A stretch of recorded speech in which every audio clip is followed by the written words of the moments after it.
Cette onde qui peut de temps en temps être vue comme une particule, c'est déjà un peu étrange en soi, et ça nous a donné le fait que ça a résulté en pas mal de résultats de physique quantique qui étaient assez contre-intuitifs, qu'on avait du mal à comprendre. Mais tous ces résultats ont plus tard été validés par les expériences. Donc il y a des physiciens qui travaillent très dur à faire des choses dont moi personnellement je vous avouerai que je ne comprends pas grand-chose, mais qui valident à chaque fois les hypothèses proposées par la physique quantique. Et donc du coup, à partir de ces données de la physique quantique, eh bien, on s'est dit quelques dizaines d'années plus tard, en fait on pourrait aussi les utiliser pour faire de l'informatique quantique. Et donc du coup, on en arrive au dur du sujet, l'informatique quantique. Donc là, au lieu de représenter un chiffre par un 0 ou un 1, eh bien on va le représenter comme un vecteur. Donc pour ceux qui n'ont jamais fait d'algèbre, c'est pas très compliqué un vecteur, hein. C'est une combinaison de quelque chose fois un 0 plus quelque chose fois un 1. Autrement dit, notre information quantique, qu'on appelle notre bit quantique ou qubit, eh bien, elle peut être vue comme en superposition quelque part entre le 1 et le 0. Donc il y a plusieurs façons de réaliser ça, hein. Vous verrez ça plus tard avec la conférence suivante, mais on peut réaliser par exemple un bit quantique avec un photon polarisé. Donc la lumière, elle peut être polarisée soit dans un sens, soit dans l'autre, et donc un photon polarisé, eh bien, il peut représenter dans un sens l'information 0, s'il est polarisé dans un sens, et s'il est polarisé dans l'autre, l'information 1. Ça peut être aussi vu avec un électron qui a un spin. Un spin, c'est un petit morceau de... disons, comment est-ce qu'on peut expliquer le spin simplement? C'est une propriété de l'électron, le spin. En fait, c'est une propriété de toutes les particules, mais en particulier pour l'électron, il est égal soit à plus 1,5, soit à moins 1,5. Et donc, du coup, votre information, eh bien, on peut dire que si le spin de l'électron est égal à plus 1,5, eh bien ce serait 1, ça représenterait le 1, et si le spin de l'électron c'est égal à moins 1,5, ça représenterait le 0. Ou encore, avec les circuits supraconducteurs, c'est surtout ça que vous verrez tout à l'heure, eh bien il y a d'autres façons, et il y en a encore pas mal d'autres, avec des molécules, avec des nuages de particules. Mais voilà, là, nous ce qu'on va faire c'est surtout des maths, on ne va pas trop s'approcher du côté physique, donc sachez qu'il existe des moyens de réaliser physiquement le bit quantique, mais pour l'instant on va abstraire ça en disant c'est un 0 plus un 1. Donc on a le bit quantique, maintenant on veut le modifier. Et bien comme tout à l'heure, la modification elle peut être représentée par une table de vérité, elle peut être représentée par une matrice, des choses comme ça, mais on dira que c'est une porte. Et donc notre bit quantique, il va passer par la porte, et il va être modifié par la porte. Alors, petite chose que je n'ai pas dit sur la slide précédente, c'est que vous voyez là cette notation un peu bizarre, la barre verticale et l'angle obtus qu'il y a devant, on appelle ça le ket, et c'est pour dire que l'information est quantique. Quand on met ket quelque chose, ça veut dire qu'à l'intérieur c'est une information quantique. Donc là par exemple, ket phi, il est transformé par la porte x pour devenir ket phi prime. Et donc du coup, maintenant, il ne reste plus qu'à définir comment agit la porte x sur phi.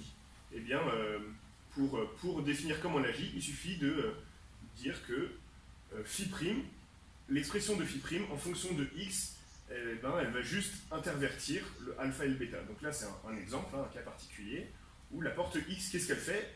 Elle échange le alpha et le bêta, elle échange les coefficients de ket 0 et ket 1. Et donc, ces portes-là, on peut les combiner pour en faire des algorithmes compliqués. Là, ça c'est un algorithme assez connu, l'algorithme de Grover. Je ne vais pas vous le présenter, mais voilà, c'est pour vous donner un exemple de ce que peuvent être les portes quand on les assemble ensemble. Maintenant, on a vu un qubit, on a vu comment modifier un qubit. Comment est-ce qu'on fait pour mettre plusieurs qubits ensemble? Pour des fils classiques, c'est très simple. Donc si jamais j'ai mon fil A et mon fil B, que je représente par des lignes doubles, eh bien, AB, l'ensemble de l'information AB, je le représente par soit l'information 00, soit l'information 01, 10 ou 11. En fait, on met l'information qu'il y a sur le fil A en premier et l'information qu'il y a sur le fil B en deuxième position. Pour le fil quantique, on a un petit problème, c'est que, comme on l'a vu tout à l'heure, eh bien, on a une superposition. Donc, on a une superposition quand on a un seul qubit, on a aussi une superposition quand on a deux qubits. Et dans ce cas-là, eh bien, on a le coefficient alpha 00 si jamais sur la composante 00, ce même coefficient sur la composante 0,1, etc., etc. On pourrait aussi rajouter des fils, et vous verrez que plus on rajoute des fils, plus on a plus on a un nombre important de composantes. Un exemple que je vais vous donner de système à deux fils, c'est l'état EPR, qui est un état très utilisé, qu'on va nous-mêmes utiliser plus tard pour la téléportation quantique. L'état EPR, eh bien, on a juste le coefficient alpha, alpha 00 pardon, qui est égal à 1, alpha 11 qui est égal à 1 aussi, et les deux autres coefficients qui sont nuls. Quelques petits points que je vais introduire là, dont je ne vous ai pas parlé avant, que j'avais caché sous le tapis, c'est que les coefficients, ils pourraient être complexes. Là, dans la présentation que je vous fais, on va partir du principe qu'ils seront tous réels, pour simplifier un petit peu la présentation. Et normalement aussi, la norme des qubits, elle est égale à 1, pour ceux qui savent ce que ça veut dire. Pour ceux qui ne savent pas ce que ça veut dire, c'est pas important, parce que de toute façon, on va ignorer cette condition. En fait, là, les calculs que je vais faire marchent bien quand on ignore la condition, mais si on voulait bien faire les choses, il faudrait bien évidemment la garder. Et enfin, là, je vous introduis une petite notion supplémentaire maintenant, qui est la concaténation de deux fils. Parce que là, je vous ai dit directement qu'était l'expression quand on avait les deux fils mis ensemble, mais en fait, on peut prendre deux fils qui ont chacun une expression, donc phi1 qui a l'expression alpha 1 fois ket 0 plus bêta 1 fois ket 1, et le fil phi2 sur laquelle on a l'expression alpha 2 fois ket 0 plus bêta 2 fois ket 1. Eh bien, on peut multiplier ces fils, c'est vraiment, ça ressemble à une multiplication, on appelle ça le produit tensoriel, et ensuite on peut développer le produit tensoriel comme s'il était un produit usuel, et donc voilà, en faisant un premier développement, eh bien, on obtiendra, donc, on développe les expressions de phi1 et de phi2 pour obtenir alpha 0 plus bêta 1 des deux côtés. Et ensuite, on développe la multiplication pour obtenir ça. Et enfin, ket 0 tenseur ket 0, eh bien, on l'exprime par ket 0, 0 pour que ce soit un peu plus court. Là encore, c'est des points de notation que je vous donne là. C'est pas forcément très très important si jamais ça vous intéresse pas. On passe de toute façon parce qu'on va s'intéresser à quelque chose de bien plus mystérieux, qui est la mesure.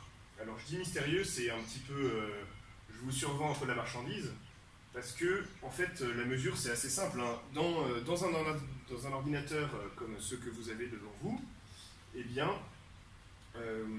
quand on veut connaître une information, qu'est-ce qu'on fait? On regarde disons que votre ordinateur est composé de plein de petits fils électriques, on regarde est-ce qu'il y a une tension ou pas sur ce fil électrique. S'il y a une tension, alors ça veut dire que l'information est un 1. S'il n'y a pas de tension sur le fil électrique, eh bien l'information c'est un 0. On peut simplifier en disant que c'est ça. Et donc, la mesure c'est la même chose. On va essayer de voir sur notre support, est-ce que le support correspond à 1 ou est-ce qu'il correspond à 0. Donc, par exemple, si jamais on avait un électron, est-ce que le spin est à plus ou moins, est à plus 1,5 ou moins 1,5, ou si c'est un photon, est-ce que c'est aligné verticalement ou est-ce que c'est aligné horizontalement. Le problème de la mesure en quantique, c'est que certains d'entre vous ont peut-être déjà entendu cette expression, la mesure est destructive. C'est-à-dire que quand on mesure une information, eh bien, ça va projeter l'état sur ce qui va être mesuré. Donc par exemple, avec une certaine probabilité proportionnelle à alpha, eh bien, je vais mesurer 0, et dans ce cas-là, l'état deviendra 0. Ce ne sera plus une superposition de 0 et de 1, l'état phi sera projeté sur mon 0. Et de même, avec une certaine probabilité proportionnelle à bêta, eh bien, si jamais je mesure 1, eh bien, mon état sera projeté sur 1 et la composante 0 disparaîtra. Donc, je vais vous reprendre l'exemple de l'état EPR. Donc, l'état EPR, pour rappel, son expression, c'est 0, 0 plus 0, 1. Et je mesure, donc je génère ça dans une boîte noire, et ensuite je mesure le premier fil qui sort de ma boîte noire.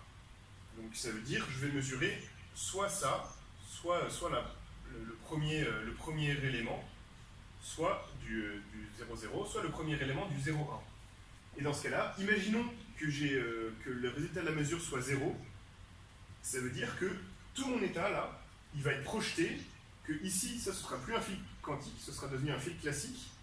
Et là, le fil du bas, eh bien, il aura été projeté sur 0, puisque à partir du moment où je mesure 0 ici, ça veut dire que je n'ai pas mesuré le 1, et ça veut dire que la partie où il y avait 1, 1, elle disparaît complètement, et donc on n'a plus que le 0 qui reste.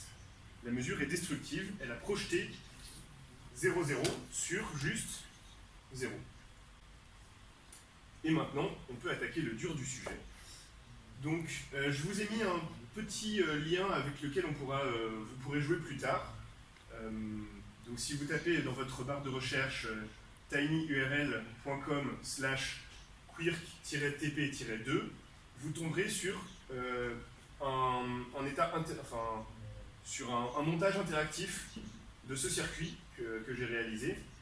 Et vous pourrez un peu jouer avec, vous pourrez modifier les portes pour voir ce qui se passe. Moi, c'est avec ce logiciel, Quirk, que j'ai été introduit au début à l'informatique quantique. J'ai pas mal joué avec, et en fait, à force de jouer avec, je me suis dit, en fait, c'est ça que j'ai envie de faire plus tard. Donc voilà, ça peut être une introduction amusante. En attendant, nous, on va faire les calculs pour vraiment comprendre comment ça marche. On va calculer les états à chaque étape du circuit. Le circuit se lie de la gauche vers la droite, et chaque porte, là, correspond à une évolution du circuit. Et donc, dans ce circuit de téléportation quantique, eh bien, ce qu'on a, c'est que Alice, elle a un état, phi, qu'elle veut envoyer à Bob. Le problème, c'est que Alice n'a pas de fil quantique qui va vers Bob. Il n'y a qu'un fil quantique qui va de Bob vers Alice, mais pas qui va de Alice vers Bob. Donc, pour pouvoir transmettre son état à Bob, ce qu'elle va faire, c'est qu'elle va faire une série de manipulations. Elle va envoyer des données classiques à Bob, représentées par le fil double là, et ensuite, avec ces données classiques, Bob va pouvoir recomposer l'état de Alice. Et alors pourquoi est-ce que c'est intéressant? Pourquoi est-ce que c'est particulièrement fort? Parce que, comme on vous l'a montré tout à l'heure, l'état de Alice, ça peut être une superposition de 0 et de 1. Autrement dit, ça peut être une infinité d'états possibles. Là, et dedans, il y a une infinité d'informations, puisque ça pourrait être exactement 0, exactement un 1, ou n'importe laquelle des combinaisons entre le 0 et le 1. Donc là, il y a une infinité d'informations qu'on va passer de Alice à Bob, sauf que on va le faire passer par uniquement 2 fils classiques, donc 2 bits d'informations. Donc, virtuellement, on fait passer une infinité d'informations par 2 fils. En fait, vous verrez que c'est pas ce qui se passe pour plusieurs raisons, puisque Bob, il va faire une petite manipulation EPR, et puis qu'on ne pourra pas accéder à cette infinité d'informations. En fait, le problème de la mesure, puisque la mesure est destructive, même si jamais vous êtes dans un état très très compliqué qui contient beaucoup d'informations, eh bien, étonné que quand on mesure, ça se projette que sur 1 ou que sur 0, eh bien, on ne peut pas accéder à toute l'information présente dans le bit quantique. Mais ça permet quand même de faire des choses assez intéressantes. Donc, comment est-ce qu'on commence? Eh bien, on commence avec l'état que Alice aimerait envoyer à Bob, phi, qui est égal, comme tout à l'heure, à alpha quête 0 plus bêta quête 1. Et ça, on le combine avec l'état EPR de tout à l'heure. Donc, on le combine, qu'est-ce que ça veut dire? Si vous vous rappelez de la notation de tout à l'heure, ça veut dire qu'on a notre premier état, phi, sur lequel on applique le produit tensoriel, et le deuxième état, EPR. On va développer tout ça, et on obtient l'équation suivante. L'état à cette étape-là, il peut être décrit comme étant égal à alpha quête 0, 0, 0, plus bêta quête 1, 0, 0, plus alpha quête 0, 1, 1, plus bêta quête 1, 1, 1. Alors je ne lirai pas tout le temps toutes les équations parce que c'est assez désagréable à lire et puis pour vous c'est pas forcément très intéressant. Mais voilà, donc on part avec cet état de départ.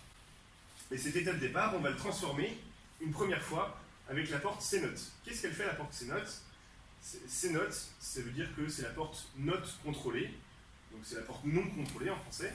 Donc c'est un nom ici qui est appliqué sur le deuxième fil, mais qui ne s'applique que si le premier fil est à 1. Donc si jamais le premier fil est à 0, il ne se passe rien du tout, le x reste identique. Par contre, si le premier fil est à 1, alors le x devient son inverse. Et donc, qu'est-ce que je veux dire par inverse? Eh bien, l'inverse de 1, c'est 0, et l'inverse de 0, c'est 1. Donc là, je vous ai mis en rouge les fils qui étaient concernés par notre porte C-note, et vous voyez que quand le premier fil il est à 0, il ne se passe rien, mais par contre, quand le premier fil il est à 1, alors le deuxième fil est inversé. Voilà, donc là, on a appliqué notre porte C-note, et on a notre deuxième état ici qui est égal à psi 1. Voilà.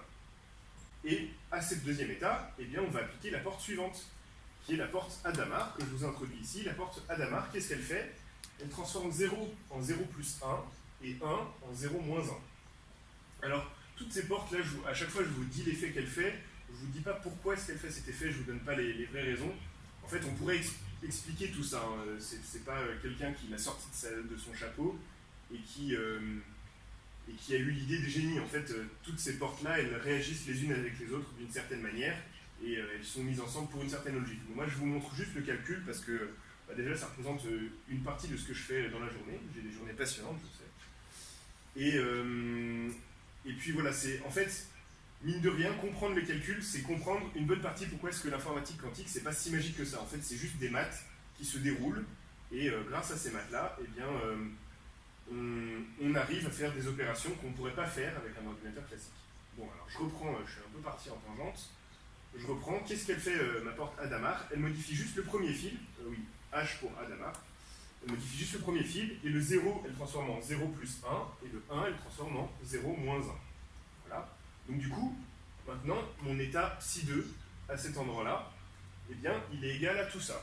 C'est une expression très, très agréable à lire, très digeste, et vous allez voir qu'elle va vite se simplifier, parce qu'on va faire une mesure. Là, cette fois-ci, on va mesurer deux fils en même temps. Donc déjà, pour mesurer ces deux fils en même temps, ce que je vais faire, c'est que je vais factoriser un petit peu mon expression.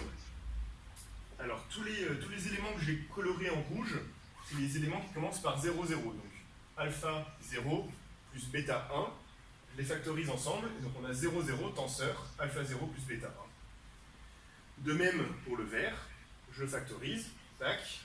Le bleu, je le factorise ici, tac. Et en dernier, le marron, eh bien, je le factorise, et voilà, ça arrive ici. Et donc là, j'ai quatre états possibles. Et quand on va mesurer, eh bien, on va projeter sur l'un de ces quatre états. Si vous vous rappelez ce qu'on disait, la mesure projette. Donc du coup, ça veut dire que quand je ferai la mesure, imaginons par exemple que je mesure 0, 0, ça veut dire que tous les états qui ne sont pas considérés par 0, 0 seront éliminés. Et donc du coup, c'est ce que j'ai écrit juste en dessous. Notre état psi 2, après la mesure, il va être projeté et il ne restera plus que alpha 0 plus bêta 1 si jamais la mesure c'était 0, 0, bêta 0 plus alpha 1 si la mesure c'est 0, 1, etc. Donc voilà, la mesure est projetée sur des éléments qui sont beaucoup plus simples. Et là, quelque chose que vous pouvez peut-être déjà réaliser à cette étape-là, c'est que ça ressemble pas mal à notre fil de départ. Chacune de ces lignes, elle ressemble pas mal, et donc du coup, là, ce que va faire Alice, c'est qu'en fonction de ce qu'elle a mesuré, elle va dire à Bob, j'ai mesuré ça, donc l'information classique de la mesure, elle va l'envoyer à Bob, et ensuite Bob, en fonction de cette information-là, eh bien, il va essayer de reconstituer le phi de tout à l'heure, et voilà, il va faire ça en appliquant x ou z de manière contrôlée, donc ça veut dire j'applique x seulement si mon fil est à 1. Donc là, je voulais colorer le Z en bleu. Donc le Z, c'est une nouvelle porte que je rajoute par rapport à précédemment. C'est une porte qui rajoute un moins que devant le 1. Et donc du coup, si jamais le premier fil est à 1, donc le fil du haut là, eh bien on applique Z. Donc du coup, on transforme le moins en plus. Et si jamais le deuxième fil est à 1, donc dans ce cas-là, dans le cas 0, 1 et 1, 1, alors on va échanger le alpha et le bêta de position. Et donc, ces quatre possibilités-là, elles vont toutes être transformées en ce même état, psi 4, qui est égal à alpha 0 plus bêta 1, qui est le fil de départ. Et donc voilà, vous avez suivi le calcul, quelle chance, et on a bien transmis notre état de Alice à Bob en passant par des fils classiques. C'est tout ce que j'avais à vous dire. Le calcul n'est pas forcément très agréable, mais il vous montre qu'à chaque fois, c'est des petites transformations, comme dans un ordinateur classique. Ce que veut faire un informaticien quantique, c'est de trouver des algorithmes en utilisant ces petites transformations qui va faire des opérations. Donc par exemple, l'algorithme de Grover que je vous avais présenté précédemment, enfin pas présenté mais que j'avais évoqué là, eh bien il fait une recherche dans une liste, très efficace. L'algorithme de Shor, qui est un autre algorithme quantique, eh bien il permet de trouver quelle est la période d'une fonction. Donc on a une fonction périodique, on ne connaît pas sa période, et bien l'algorithme de Shor il vous le dit, et il vous le dit beaucoup plus efficacement que l'ordinateur quantique. C'est l'avantage de l'ordinateur quantique. Et voilà, c'est tout ce que j'avais à vous dire. Si jamais il y a des questions dans l'assistance, j'y répondrai avec plaisir. En cas de message.